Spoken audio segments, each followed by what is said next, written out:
What's going on, YouTube? Welcome to Fresh Review. Now, you're new to the channel. What we do here is every Wednesday we make a WWE video or a wrestling video. Today we're doing WrestleMania Night 2. Last Wednesday we did WrestleMania 41 Night 1. And then next Wednesday coming up we're doing NXT Stand and Deliver, that review. But right now this is Night 2 review. And this night started off with the match of the night.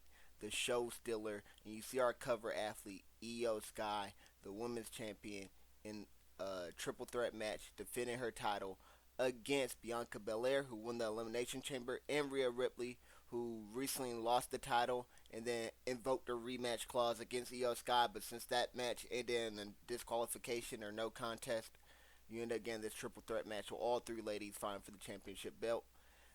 Now, this match, like I said, is for the WWE Women's World Championship, and it starts off with Bianca catching Io, who rebounded off the ropes.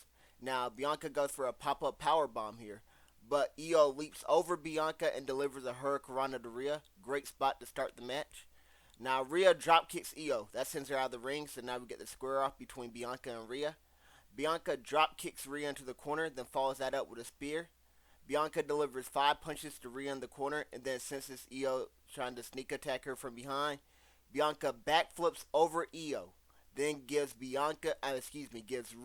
and Io 10 punches in the corner.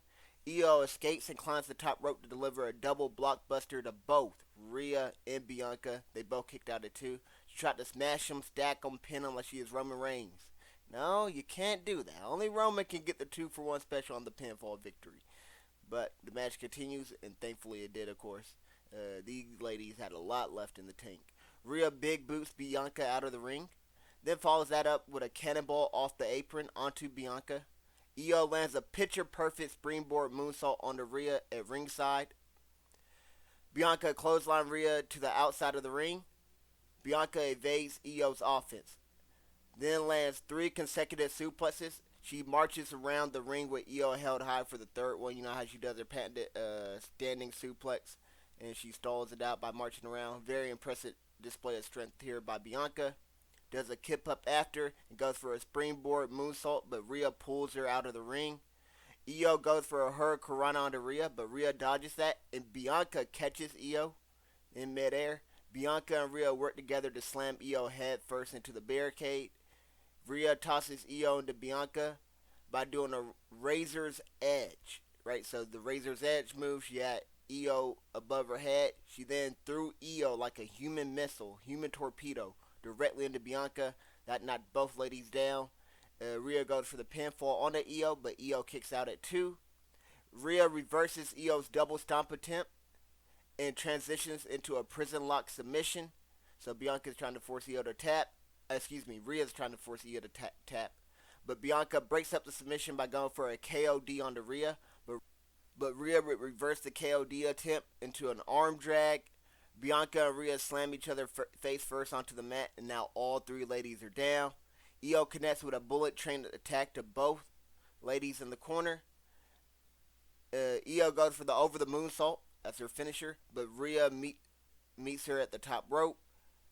Bianca comes over and plants them both with an avalanche German suplex. All 3 ladies are down again. And upon the replay, I think this is where Bianca broke her finger. So I think the Monday Night Raw after, or maybe the Friday Night SmackDown, or maybe it's revealed on social media, I'm not sure. But I believe Bianca broke her finger, so she's going to be out for an extended period of time perhaps. But you look at the replay here after the German suplex. Rhea lands on Bianca's hand. And I think that's when she got her finger broke, because she definitely did react and start grabbing her fingers after this spot here. Of course, inadvertent accident. Match continues. So it's Bianca and Rhea standing tall in the ring. They begin to trade blows in the center of it. Rhea wins by big booting Bianca. But Io snipes Rhea with a springboard missile dropkick. Io celebrates while Bianca flies in with a vicious spear. Bianca climbs the top rope and lands a 450 splash onto Io, broken up at 2 by Rhea. Rhea plants Bianca with a riptide. Near fall. This could have been the end of the match. It was not. Rhea goes for a riptide onto Io, but Io counters and spikes Rhea with a DDT. Io goes for the bullet train attack, but Rhea catches Io with a kick, Terrific sell here by Io, who falls onto the middle rope. The camera did a great job of showing Io just knocked out, unconscious, and she's on the middle rope. You don't ever see people fall on the middle rope unless they're setting up the 619. So this is actually a great thing to see. I'm like, thank you. Somebody actually falls in the middle rope, and they're not ready to get hit with the 619 in the middle of the match. It actually can't happen. But after that, Rhea drags Io to the top rope and goes for a super riptide. But Io reverses that into a top rope snapmare. Io leaps to the top rope and goes for the over the moonsault, but Rhea gets her boots up. Bianca scoops up Io and lands the KOD. But Rhea, right place, right time, breaks up the pinfall at 2. The match continues. We're getting This Is Awesome chants all throughout the match. This is awesome match to start the show. Bianca trash talks Rhea, and then they exchange strikes yet again. Rhea wins the exchange with a headbutt that drops Bianca to the outside of the ring. Io goes for the top rope poison Rana to Rhea, but Rhea counters and sends Io face first off the ring post. Bianca goes for the KOD. This is our actual finish. Bianca goes for the KOD, but Rhea lands on her feet. Rhea goes for the riptide, but Bianca escapes. With her braid, Bianca whips Rhea, then connects with the KOD. 1, 2, no. It's broken up by Io, who connects with an over the moonsault to not only break up the pin, but also to secure the victory because she pinned Bianca right after. And what an actual finish that was. Amazing finish. We saw multiple finishers throughout this match. Multiple amazing moves that weren't finishers. Great kickouts, great breakups. I thought the build to this made a lot of sense. I like the build, triple threat. You get these 3 women in their prime in this match. Is it going to be a great match? I expected for it to be a spectacular match. It even went past my expectations. I will give the score on a scale of 0 to 5 stars in a little, but I expected this match to be spectacular. It was even better. Shout out to all 3 of these ladies. Thought they did a terrific job. And I thought the crowd was much better tonight, especially for this match, than they were last night. So for the crowd, they cheered for Rhea and Io during their entrance. They booed Bianca for her entrance, which I thought was kind of odd. I thought all 3 ladies got some love, but the crowd was kind of turning on Bianca, and definitely Io I felt like was the crowd favorite here. And you got This Is Awesome chants, like I mentioned earlier, and a loud pop for the amazing spots and for Io's victory. Everybody was happy for Io. So, memorability, Io gets her WrestleMania moment. And if I'm not mistaken, this is the first Asian woman to win at Mania. Maybe in a singles match, maybe ever. I'm not sure. Or maybe it's win a tag team, a singles championship, or retain it, whatever. But Io definitely made some history tonight. I forgot what the actual stat was. I saw it on Instagram. But this probably will go down as the best WrestleMania opener of all time. I can't think of a WrestleMania opener that was better than this one. I'm giving it 5 stars out of 5. I thought this match had everything you wanted, everything you hoped for, and then more. Phenomenal match. I would say match of the weekend, but the triple threat by the man the night before in these 2 matches are neck and neck to me. It's not as close, in my opinion, as last year's matches between, by the way, I'm going to do a top 25 matches of last year. I'm going to rank them. I think it's very close between the top 2. Spoiler alert. Cody Rhodes versus Romans at Mania 40, and then Punk and Drew Hell in a Cell. Those are my top 2 matches. I think those are close. I won't be surprised if we get to the end of the year. We're talking about the men versus women triple threat match being the best 2 matches of 2025. But I don't think it's as neck and neck as those other 2 matches. I think I will give the slight edge to the men's, but man, this women's match had everything you wanted and then more. So now we go over to our next match here, and that is Drew McIntyre versus Damian Priest in a Sin City Street Fight. Now, this feud leading up to this match made a lot of sense. I know a lot of people didn't like the feud and stuff. Me personally, I thought the feud made a lot of sense. I preferred to see Drew be in that triple threat match that happened last night, and that was a fatal 4-way. I think that would have been awesome. But we get Drew versus Priest here. Good match for Priest. Makes a lot of sense since Priest beat Drew McIntyre last year when Priest cashed in. He dethroned McIntyre. He also beat McIntyre again at Clash at the Castle, but that's because CM Punk interfered. He also eliminated McIntyre at the Royal Rumble, eliminated McIntyre at the Elimination Chamber, and then Drew McIntyre got his get back. Drew McIntyre is going to crash out at all times, right? He's liable to crash out. So Drew McIntyre cost Damian Priest even after Drew got eliminated at Chamber. So I mean, this feud got some high stakes and stuff. Solid build to it. So does the match deliver? Let's go ahead and recap it. So Drew attacks Priest before the bell rings, and this makes sense because they've been kind of fighting on site for a long time. Now Priest clothesline Drew over the top rope. Drew snap suplexes Priest onto the steel ramp. Priest launches steel steps at Drew's head. This man Drew's just laid out. He's absolutely wasted right now. Priest inserts the table into the ring, but that gives Drew time to recover. Drew slams Priest's head off the steel steps, then off the announce table, then off the ring post. This man taking this man wall to wall, giving this man a tour de France. Oh my goodness. Now Drew bashes Priest in the head with the steel steps twice. Drew then bashes Priest in the back with the steel steps twice. Then takes a selfie with a banged up Priest on the ground. He went and got his phone from his brother, or got his brother's phone to take the selfie. Drew rams a steel chair into the side of Priest's head. Drew sets up two tables side by side on the outside of the ring. Drew clotheslines Priest outside of the ring, then leaps over the top rope for like a cannonball. It's a spectacular thing. I think Roman used to do this spot, or maybe it was, I know Sasha did it as well in the Bayley Brooklyn Takeover match, but leaps over the top rope, spectacular looking spot. It's actually the move I think Taker tried to do to Shawn Michaels at WrestleMania 25, but that's a different story. But this one connects flush. Great job here by Drew. Drew goes for a Claymore, but Priest throws a chair at Drew. Drew parried the chair. I don't know what this was, or I'm not sure if the chair connected and Drew no-sold it. I hate for a no-sell to happen. I don't know what's supposed to happen here. But then he connects with the Claymore anyways. This gets a near fall. Drew assaults Priest with a steel chair. Drew places a chair around Priest's neck and goes for another Claymore. But Priest catches him to deliver a South of Heaven chokeslam. This gets a near fall. Priest assaults Drew's back with a chair. Priest wedges a chair into the corner. This allows Drew to recover and plant Priest with a spine buster. Drew sets up a table in the center of the ring and goes for white noise from the top rope, but Priest escapes and gives Drew a razor's edge through the table. Near fall. Priest goes for a South to Heaven onto the steel steps, but Drew escapes that by gouging Priest's eyes out. Drew delivers a future shot DDT to Priest onto the steel steps. Near fall. I remember when Drew McIntyre finisher actually used to be the future shot DDT. You weren't kicking out of this. Now, like, everybody kicks out of the future shot DDT. One on the steel steps is gnarly. That's one crazy one to kick out of. But the match continues. I had no problem with the match continuing here. It's Mania after all. Now, Priest and Drew trade strikes in the center of the ring. Priest goes for old school, where he tight ropes the top rope and then jumps off and delivers a single axe handle to the back or whatever. He's going for that move.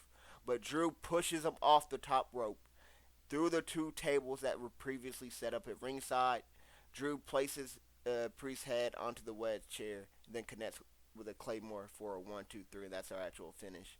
So we got Priest getting thrown through two tables, and then getting hit with the Claymore to the chair and stuff. Phenomenal finish, I think. Like this match. Thought it truly was a great match. We got the crowd saying this is awesome again. So back to back, this is awesome chants. Great job by the crowd here. Didn't get a single this is awesome chant last night. They must have got the memo on how bad they were. They definitely showed up tonight in Vegas. Commentary wise though, Mania last year, Drew was taking pictures with his wife. So that's a great callback by Cole. 'Cause I forgot about that moment. After Drew won the title last year, he was celebrating, taking pictures with his wife. Cole was talking about this man Drew has not learned his lesson. And that man Wade said, listen, Cole, that selfie has already gone viral online. Now, Wade also said another good line in my opinion. He said, what happens in Vegas stays in Vegas. And how this is looking, the carcass of one of these two men is going to remain in the Mojave Desert for good. And I thought that was a great line by Wade Barrett because this was a physical match. It wasn't a bloodbath or anything, no bleeding, at least to my knowledge, but definitely some hard-hitting, high-impact spots. So Again, match going to be remembered for great physical spots, and then that finisher. That Claymore finish onto the chair, and then the table push off. Priest going through two tables. Awesome moment there. And Drew avenges his WrestleMania 40 loss to Priest. So hopefully Drew can, ride this momentum, get back in the world title picture, because Drew's definitely having one of the best years of his career. And we can see he can ride that momentum. I'm a huge Drew McIntyre fan. And I think he definitely deserved and earned a world championship title run. That's actually more than 5 minutes. But that's that match. We're going on to our next match now. Oh, my apologies. Let me go ahead and rate that match real quick. Thought it was a truly great match. I'm giving it a 4 point. No, I'm actually giving it an amazing score. I'm going to give it 4.50 stars out of 5 stars. Now, we're going on to our next match. And this match was the Fatal 4-Way match for the United States Championship. For the Intercontinental Championship. This was Penta versus Dominik Mysterio versus Finn Balor versus Bron Breakker for the Intercontinental Championship. I want to say Bron Breakker was feuding with some members of the Judgment Day. The Judgment Day, out there trying to cheat and all that, so Bron's taking everybody out. They interfered in like a Bron Breakker versus Penta match, so Adam Pearce just makes it a fatal 4-way. Just throws them all in the match and say, hey, y'all determine who's going to be the champion after. So, not the best build or anything, but that's okay. Because the match, oh my goodness, let's talk about the match. The match that started off with Finn and Dom, the two members of the Judgment Day, working together to toss Bron Breakker outside the ring. Penta sent both Dom and Finn outside the ring, and he followed that up with a leap over the top rope onto both of them on the outside. Bron soars over the laid out bodies and wipes out Penta with a shoulder tackle. Penta goes for a springboard attack, but Bron catches him midair and delivers a world's strongest slam. Bron military press power slams Finn. Bron spears Dom. Finn breaks this up at a 2 count.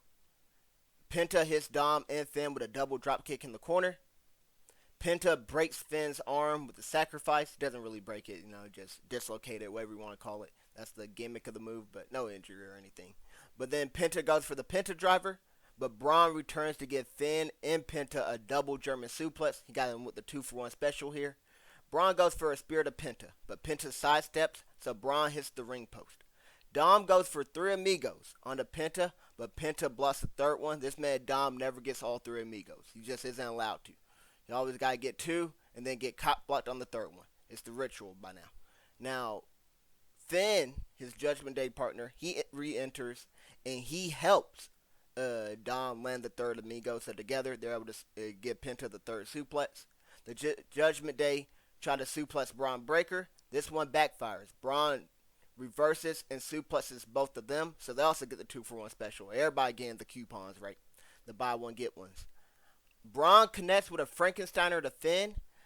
Finn kicks out at 2. Dom kicks Finn in the back. Now Finn is on the middle rope. So Dom betrayed his partner and went for the 619 to Finn Balor, but Finn caught Dom's legs, and then he proceeded to stomp a mud hole into Dom. Now Penta re-enters to plant Finn with a Penta driver, but Bron breaks it up at 2. Penta and Bron trade strikes in the center of the ring. Carlito pulls the rope, and that sends Bron outside the ring. Dom rolls up Penta. This gets a 2 count. Penta plants Dom with a Mexican Destroyer. Carlito pulls Penta out of the ring at 2, breaks up the pin that way. Carlito clears the announce table, but Bron lurks from the shadows and leaps from one announce table to the other to spear Carlito. And this spot was awesome. They were talking about how Bron set the world longest long jump record or whatever. Great commentary by the boys all night long, in my opinion. Wade and all them. But now we got the actual finish. After the spear that broke the announce table, had the crowd going crazy, had the crowd barking, because the dogs are barking. The actual finish is this. Back in the ring, Bron spears Penta, so he delivers another spear. Dom drop kicks Bron onto the middle rope. Then he connects with the 619 this time. He scales the top rope looking for the frog splash, but Finn pulls him down. Finn sling blades Bron, gets him in position, and connects with the coup de grace. Dom leaps off the top rope to land a frog splash onto Finn. He breaks up the pin at 2, and scores the 1-2-3 by pinning Finn Balor, his own Judgment Day teammate. I can't wait to see where the storyline go. Will Finn be happy? Will Finn be mad? Will the Judgment Day implode? Who will be face? Who will be heel? If I had to take a guess, with the crowd reaction, because the crowd loved Dominik Mysterio winning. And by the way, in my prediction video, I predicted Dom to win, and I was so hyped when Dom won. Not only because I was right, and I love being right, but I thought it was an amazing moment. Because Dom, I think, has some of the best character work in the business. He's a heel that's actually like does hellish things that gets you to hate him, and then he keeps kayfabe alive. How he bashes his parents all the time, calls them deadbeats, even off the camera and all that. I think Dom's awesome, man. Best character work in the business. Him and Liv Morgan, both in their respective divisions, men and women. Now, so Dom, in my opinion, definitely deserved this WrestleMania moment, and that's what this match will be remembered for. Right? You have the spear through the announce table. That's an amazing spot. But this is Dom's WrestleMania moment. He is 0-3 in WrestleMania. They said that during the show. I believe Michael Cole quoted that stat, 0-3. I'm trying to remember all three of Dom's matches. I think he fought in a tag team match. Him and his pops, Rey Mysterio, in the first one. Then I think he fought his pops in a tag team match and in a singles match. I think those were all three of Dom's matches. He lost all three of those matches. In this one, he finally gets the win, gets his WrestleMania moment. And he was so hyped after the match. He went to the backstage, and before he got up there, he said, "Let me run back down to the ring and celebrate again with the crowd." And the crowd was, they were very energetic, very loud for Dom. And the dogs also for the crowd. The dogs were barking. They were barking in Las Vegas, without a doubt. Now, commentary-wise, I talked about the stat by Michael Cole, with Dom being 0-3. That was a great stat there. But my favorite commentary line was Wade Barrett. The mask is supposed to be difficult to take off since Dom's a luchador. Dom made his entrance to the ring with a luchador mask on, and he couldn't get it off of his head. So, Dom, like I said, Wade Barrett said the mask is supposed to be difficult to take off if you're a luchador. I thought that was awesome by Wade Barrett there. Then they also had Finn Balor come out with a mask on. And then Michael Cole said, well, his mask wasn't difficult to take off or anything like that. And then Wade Barrett said, well, it's not really a Lucha Libre mask because it didn't have any holes in the eye socket or, whatever like that. So I like, this man's awesome. I thought Wade Barrett did a phenomenal job for his first WrestleMania. And I wouldn't mind seeing him again in next year's WrestleMania. Now, let's go ahead and go on to our... Oh, my bad. Before we go to our next match. I'm not sure if I said this. 4.60 stars out of 5. An amazing match, in my opinion. And I think the 4-stretch match from last night's Mania main event, the first 3 that started this show, might be the best 4-stretch match we've seen on a PLE or WrestleMania in quite some time. This 4-stretch match here, 4-match stretch, was phenomenal work about all the participants in it. So, like I said, amazing start to the show. But unfortunately, I think the show does derail after this. And we'll talk about the next match, which wasn't very good in my opinion. It was Randy Orton versus Joe Hendry. This match came about because it was supposed to be Randy Orton versus Kevin Owens. And that match would have been fire. An absolute banger.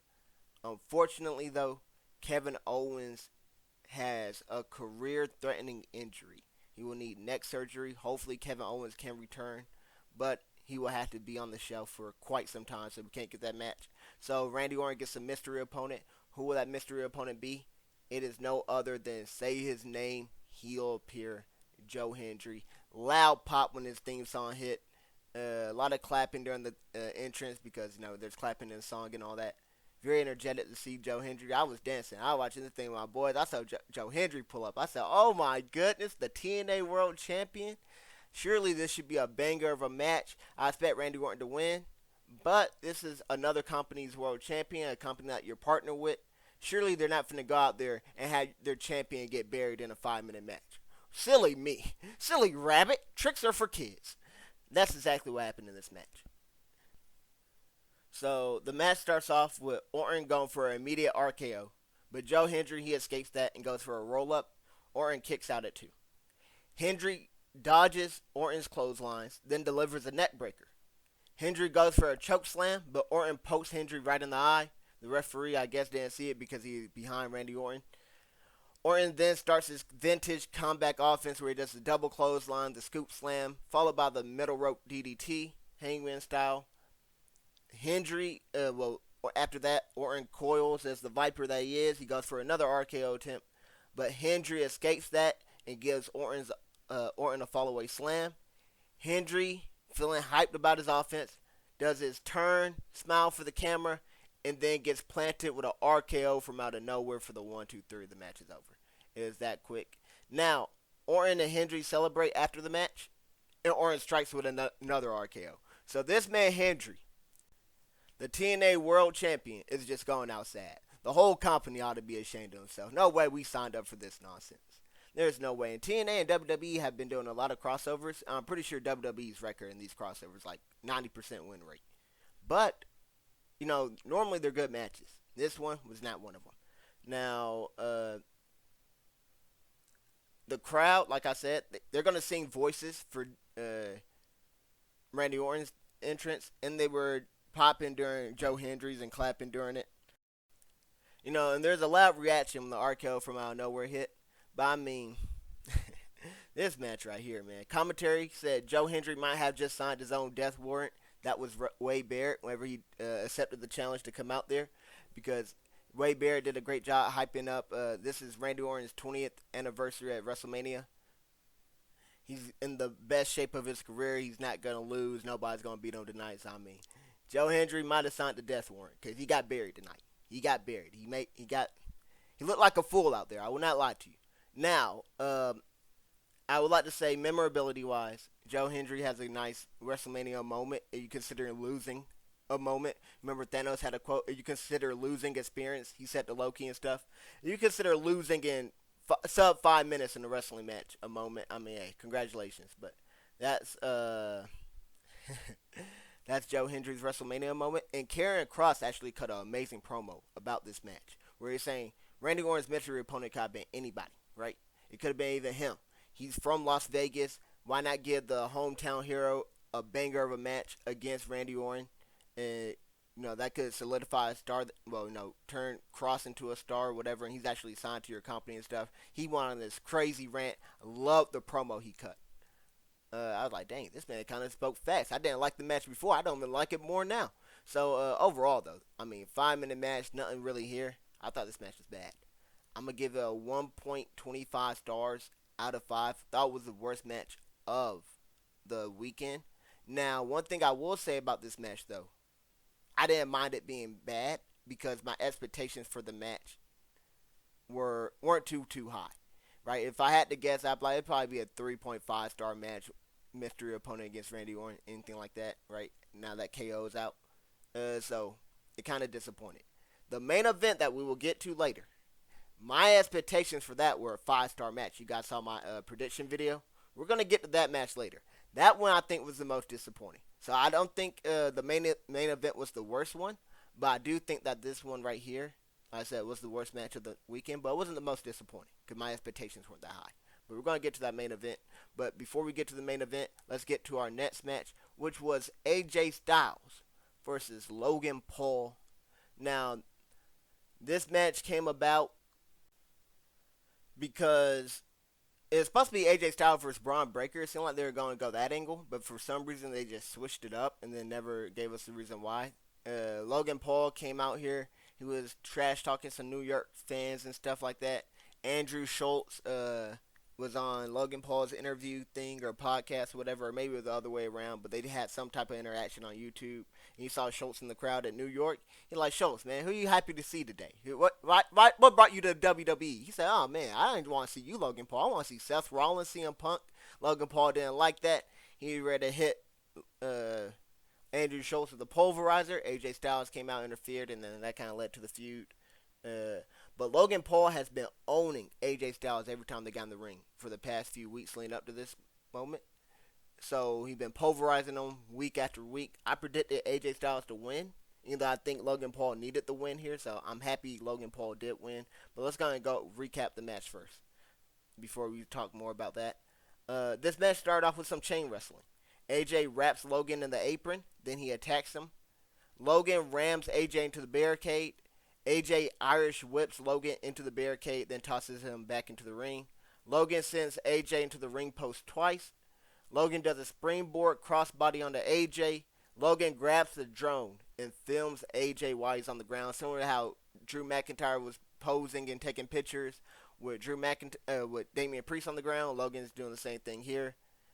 Logan lands the fall from grace frog splash, they called it. AJ kicks out at 2. I thought this is a bad name. The fall from grace, because Obafemi has a name called the fall from grace. That's his finishing move. So Logan's finna need a different name for his frog splash. Can't be the fall from grace. Can't have two fall from graces, right? Can't do it. Copyright infringement. But continuing on with the match, Logan delivers an overbomb to AJ. AJ reaches the rope at 2. That's how he breaks the count. Logan does the Hulk Hogan offense.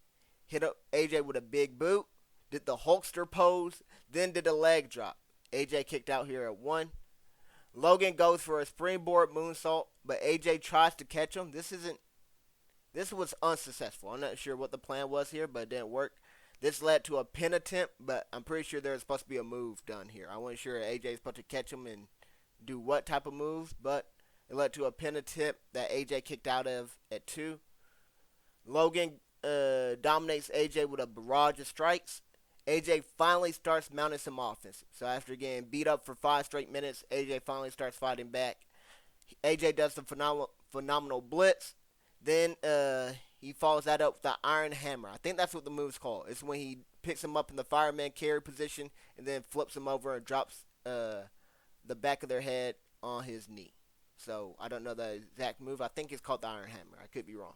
But AJ gives Logan a brain buster. This gets a near fall. AJ goes for the Styles Clash, but Paul escapes. Well, Logan escapes, I should say. AJ goes for the phenomenal forearm, but Logan catches AJ to deliver a rolling senton. Logan follows that up with a picture-perfect lionsault, and AJ was on the complete other side of the ring. Phenomenal spot, and it really showcased Logan's athleticism to hit this, because AJ Styles is about 80% on the other side of the ring. It wasn't like right in the middle where it's 50-50 or anything like that. He had to get insane distance to hit this, and he hit it picture perfect. So great job here by Logan. Now AJ goes for the Styles Clash, but Logan fights out of it. Logan lands the buckshot lariat. This gets a near fall. AJ lands a spinning power bomb. This gets a near fall. They're going back and forth here. AJ goes for a springboard 450 splash, but Logan gets the knees up. Logan delivers a Styles Clash to AJ. Hit this man with his own move. But AJ ate it, rolled through, then delivered the Style Clash of his own to Logan. Now both men are down. I didn't really like this spot. The reason why is because AJ, after ending the Styles Clash, he kind of just no-sold it and kept it pushing. And then hit the Styles Clash of his own. So I'm like, I would probably prefer the kick out there by Paul, and then maybe AJ, my bad. Kick out there by AJ, then AJ could hit his, and Paul could kick out, but I don't know. They didn't probably want anybody to kick out the Styles Clash, because there was no pin attempt after this. Both were just down. So, now we got the actual finish. Logan Paul's sidekick, Jeff, gets involved. I don't know Jeff's exact relation to Logan Paul or anything like that, but Jeff gets involved here. But Karrion Kross intervenes. Jeff tried to give Logan Paul some brass knuckles. Kross pulled up. He takes the brass knuckles away from Jeff. Now, Kross tries to persuade AJ to put the brass knuckles on and to hit Logan Paul and to finish the match. But AJ refuses to do so, and he drops Karrion Kross with the right hand. AJ goes for the phenomenal forearm, but Paul evades it. Paul connects with the titanium right hand, followed by a pulverizer, and that's how he gets the 1-2-3. So the crowd, they booed Logan throughout most of the match, booed him during his entrance. And by the way, I love Logan Paul's theme song. That Humble song is fire. Great theme song switch, because that first one he had where just screaming going on, like, yo, turn it off. What is this?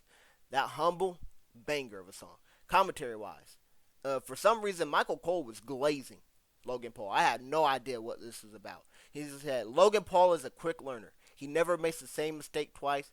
Then he turns AJ's offense onto him. So when early in the match, AJ Styles trapped this man Logan Paul in the apron, and then blinded him by having the apron over his head, and then AJ just started welling on him. Logan Paul did the same thing later on in the match, and Michael Cole just started glazing. And Wade made a great line about these styles clashing. Not a pun meant to be intended by AJ Styles' finishing move, but he said, This is a man driven by fame against a man driven by passion. Talk about Logan Paul versus AJ Styles. That's a great line. Talking about their motivations and stuff. But overall, don't know what this match will really be remembered for. I can't even say it's like Logan Paul's moment or anything like that. I mean, it's a good win against a veteran, a legend, probably a future Hall of Famer, one of the best to ever lace him up in AJ Styles. But Logan Paul already got some big wins under her belt at Mania. Like they said on the commentary team, last year he beat Kevin Owens and Randy Orton. But he continues to add to the legacy. He adds AJ Styles to that list. I thought the match was good, though. Thought it was good. Really good match. I'm going to give it a 3.80 stars out of 5. Didn't have any problem with this match whatsoever. But, I mean, it wasn't too crazy. Nothing on the line here. They just have Logan Paul on the match since he's like on the card since he's like a celebrity, kind of famous. So, that's exactly what they did here. Now we're going on to our next match. And this match right here was a shocker. So we got Liv Morgan and Raquel Rodriguez versus Becky Lynch and Lyra Valkyria. Now, in my prediction video, I said that Bayley and Lyra Valkyria had 0% chance of winning, right? I'm like, they're not going to get Lyra 2 belts. She's not going to win. Now they do this rehash of the Jade, Naomi, and Bianca storyline where somebody that's now in the tag team group takes out the tag team person and then they fill in that role and then go on, become champion and all that. They're basically redoing it, but at least this time they're not going to drag it out 4 months and try to be clueless like, oh, we don't know who attacked you. Nobody knows who attacked you. We have no footage of it. The person that got attacked isn't saying anything. They immediately, like a week later, comes out, is revealed who attacked Bayley. So this match that happened at Mania, I think was not nearly as good as the match that happened on Monday Night Raw the following night. So we're going to dive into this match, and I might talk a little bit about the Monday Night Raw match when we get to the end of this one. But this match got the build because Bayley and Lyra won the tag team gauntlet match to become #1 contenders. Bayley got injured, and I put injured in quotations because I don't think she was really injured. I think they just replaced Bayley to bring in Becky because they think Becky's a bigger star and stuff like that. They want to have Becky's return. I think that is dirty to do Bayley, who's been there night in, night out. Even went to NXT earlier this year, helped elevate some of those NXT women and stuff. So she has shown up on Monday Night Raw, Friday Night SmackDown, NXT. She's been a workhorse, doesn't complain, comes in, does her job, and to screw her over like this, I thought was awful to do. But she gets injured. Lyra needs a new partner. It's Becky Lynch. And like I said, it turns out Becky's the one that attacked Bayley and injured her. But now we don't need this 4-month murder mystery thing to get solved or anything. So this match is for the Women's Tag Team Championship. And it starts with Liv and Becky. But Liv immediately tags out. Lyra tags in. Now, Lyra comes in. She lands a springboard arm drag to Raquel. Lyra drops Raquel with a baseball slide on the outside. Lyra climbs the top rope. But Liv pushes Lyra off and directly into a big boot from Raquel. Liv and Raquel dominate Lyra in the corner. Liv lands the Three Amigos onto Lyra, followed by a Shining Wizard. This gets a near fall. Raquel delivers a slingshot suplex onto Lyra. This gets a near fall. Lyra goes for a tag, but Liv pulls Becky off the apron. Raquel plants Lyra with a spinning power slam. This gets a near fall. Lyra fights back and finally makes the tag to Becky. Becky mounts her hot tag offense onto Liv and Raquel. Now we have the actual finish. Becky applies the disarmor to Liv, but Raquel breaks it up. Now Liv spikes Becky with an Oblivion, but Lyra breaks up that pin at 2. Lyra takes out Raquel with a Tornado DDT. Liv takes out Lyra with a baseball slide. Becky plants Liv with a manhandle slam. And they score the 1-2-3, and we have new tag team champions. I thought this match was slightly below average. Well, no, just straight below average. I'm going to give it 2 stars out of 5. I thought it ended too quick. Didn't think I had many great near falls. I'm going to remember this match for the Bayley screw job. That put a bad taste in my mouth. You don't do somebody like that. That's insane. Now, she was legitimately hurt. That's different. But from what I'm hearing, Bayley was not hurt whatsoever. So just to bench her, to bring somebody else in that didn't even work to earn that spot, that's horrible. Horrible indeed. Now, it's going to gain Becky some heat. So Becky being a heel and doing that, that's a great thing to do. It does gain Becky some heat. So I could see a logical reason behind it stuff. But I think it's bad business. I'm not gonna lie to you. I think it also ruins some morale in the locker room because if you're doing that to Bailey, one of the four horsewomen that been there night in, night out. I mean, I'm looking like, dang, anybody could get done like that, and that's so messed up. But I thought the Monday Night Raw was way better than this one. So like I said, I'm giving this one like a 2 stars out of 5. Didn't think anything crazy happened in this match. I'm not even sure what you remember this match for. I will say Lyra 2 belts did happen, but it should have not happened. She's not deserving of the 2 belt title. I'm sorry to say it, but think all the women throughout WWE history that got 2 belts, right? Or all the wrestlers in general. Is Lyra Valkyria in that class? Let's talk about it. No, in my opinion, she's not. So I think Lyra 2 belts is a crazy thing that happened. Had no business happening. And one of the funniest things is I did go back and look at one of my comments way back, and I think on the Backlash video, so you guys could go check it out. Somebody was talking about how good Lyra is, and I agreed with him. I said, yeah, Lyra is very good, without a doubt. I could see her winning a championship match at Mania, and that's exactly what she did. So I kind of talked about it like 10 years in advance, not 10 years, but 10 months in advance. But I mean, two titles on Lyra is nonsensical in my opinion. But that's what we had. But similar to House of Dragons, she was the heir for a day, So it is short lived. Monday Night Raw, the greatest women's tag team champions got their title back. They became 4-time champions. And that match, in my opinion, was way better because the false finishes were better. There was more frequent tags in and out. Where this match, it was Lyra being in for most of the match. And then Becky gets tagged in, and then the match is over after Becky hits the manhandle slam. There wasn't much back and forth in here, but the Monday Night Raw match, I felt like there was way more back and forth, and you didn't know what team was going to win. And I loved how they did the double champion turn, right? Well, Becky turns after the match. That's a whole different story. But I loved how they did the title changing twice in, 24 hours? I thought that was awesome, because what happens so often in WWE, it becomes predictable, where whenever the losers run the rematch clause back, they lose again. This time, they actually had the losers successfully get their rematch clause victory.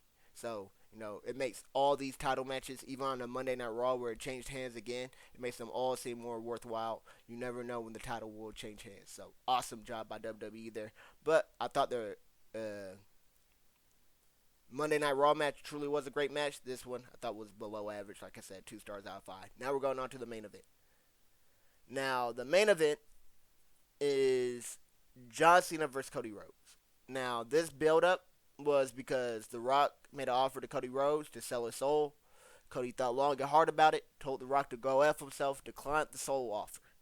John Cena, though, he accepted the soul offer and turned heel at Elimination Chamber after he won the Elimination Chamber. That's how he's going to go challenge Cody at Mania.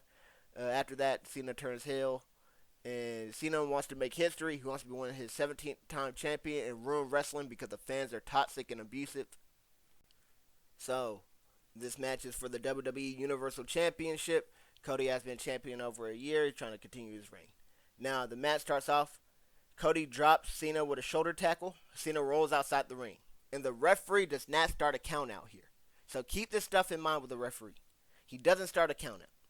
Now, Cody drop kicks Cena, and Cena rolls out of the ring again.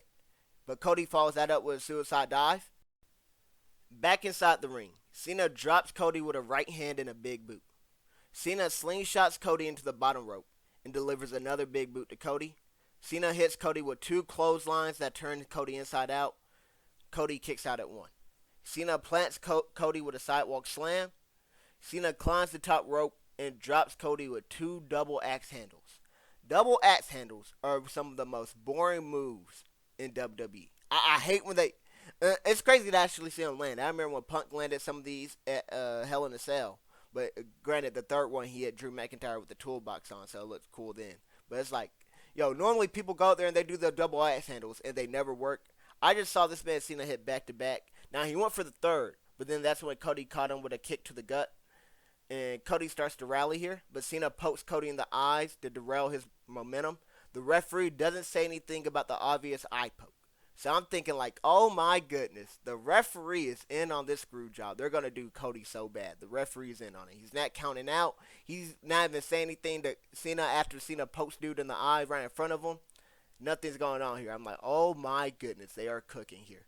It's gonna be one of those things. You go back and rewatch the match, you'll see the foreshadowing ahead. But my boy Mike, I was watching what he pointed that out early on, and then I've been following it ever since. So keep that in mind. Now Cena spikes Cody with a tornado DDT. This gets a near fall.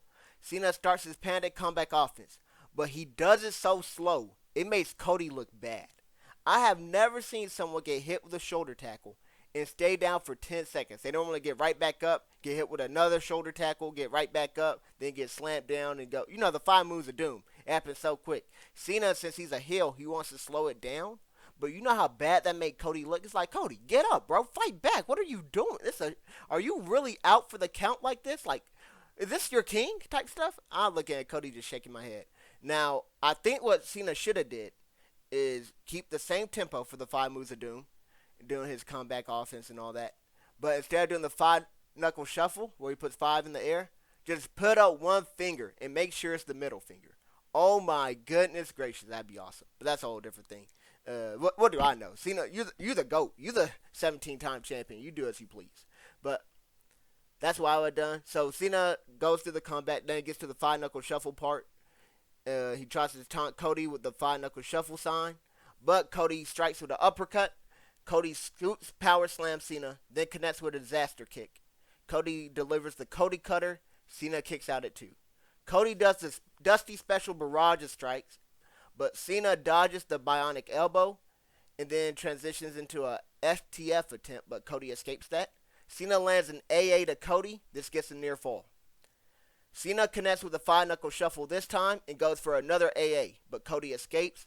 Cody climbs the top rope, but Cena meets him there and lands a super AA. An AA from the top rope. This gets a near fall. Cena climbs the top rope to go for his top rope leg drop, but Cody catches him midair and turns that into a power bomb. This gets a near fall.